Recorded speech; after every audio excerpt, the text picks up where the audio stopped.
Halo teman-teman, kali ini saya akan share cara lunasi pinjaman tanpa perlu bayar tagihan.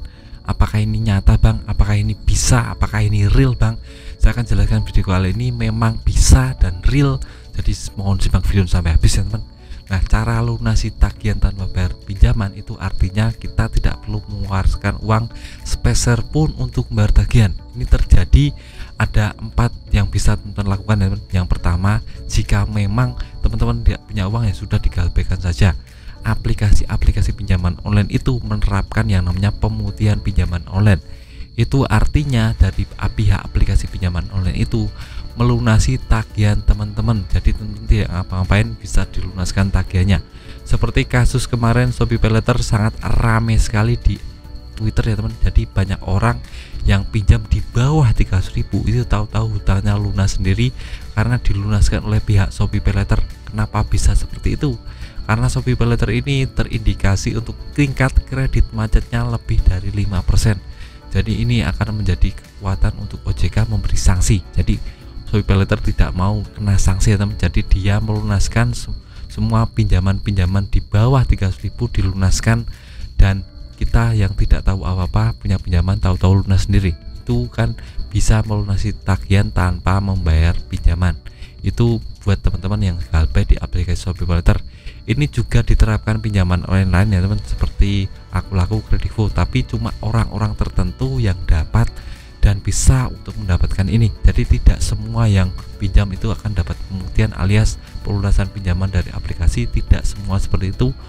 Untuk aplikasi yang memang kredit macetnya lebih dari 5% itu bisa kena. Dan untuk nominal pinjamannya biasanya kecil ya teman.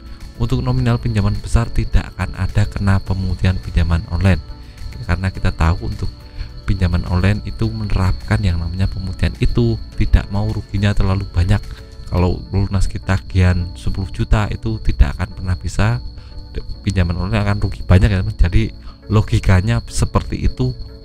Jadi win-win solution untuk kita yang punya pinjaman kecil 300.000 itu lunas kan, tidak perlu bayar, dan pinjaman online juga seneng karena tidak akan kena yang namanya sanksi dari OJK tentang masalah ini. Jadi win-win solution itu yang pertama. Untuk yang kedua, kita tidak perlu membayar tagihan, atau kita istilahnya 0 rupiah untuk membayar tagihan jika aplikasinya memang sudah diilegalkan. Nah, OJK concern masalah ini. Banyak sekali pinjaman online yang sekarang sudah diilegalkan. Terbaru kemarin ada Tanifan yang 100% jadi ilegal untuk sekarang, dan yang kedua Investri juga yang jadi legal jadi ilegal. Nah, ini terjadi karena aplikasi ini melanggar hukum tentang masalah kredit macet, tentang masalah modal usaha, tentang masalah neraca keuangan yang tidak sehat. Karena kita tahu OJK sangat concern masalah ini, jadi dia menginvestigasi semua pinjaman online yang terbukti menyalahi aturan OJK, melakukan perlakuan kasar, atau malah banyak sekali aduan masyarakat. Nah, terbaru ini OJK sudah menginvestigasi besar-besaran aplikasi EasyCash dan Akulaku. Nah, kalau EasyCash kan jelas ini banyak sekali melanggar peraturan OJK teman. Dari perlakuan kasar kepada konsumennya, dari yang namanya sadap kontak, dari yang lainnya banyak sekali. Nah, untuk Akulaku ini juga banyak yang kredit macet alias tidak bayar tagihan. Nah, terbaru kemarin Akulaku kena sanksi PKU, pembatasan kegiatan usaha, tidak bisa daftar, tidak bisa mencarikan limit di Akulaku. Ini terjadi sekitar 1 minggu atau 2 minggu ya teman. Jadi Akulaku yang punya pinjaman atau ingin mencarikan itu tidak akan pernah bisa karena sudah kena sanksi PKU. Tapi ini saya sudah tidak tahu, karena yang jelas aplikasi Akulaku tahu-tahu lepas dari jerat sanksi OJK ini. Jadi tahu-tahu dia bisa untuk mencarikan, dia bisa berjalan normal seperti biasa. Kita tidak tahu apakah ada main mata atau di belakang layar, kita tidak tahu. Untuk aplikasi Akulaku ini memang pendanaan yang sangat besar, jadi dia mungkin akan melakukan berbagai macam cara agar aplikasinya normal kembali dan bisa mencarikan seperti biasa.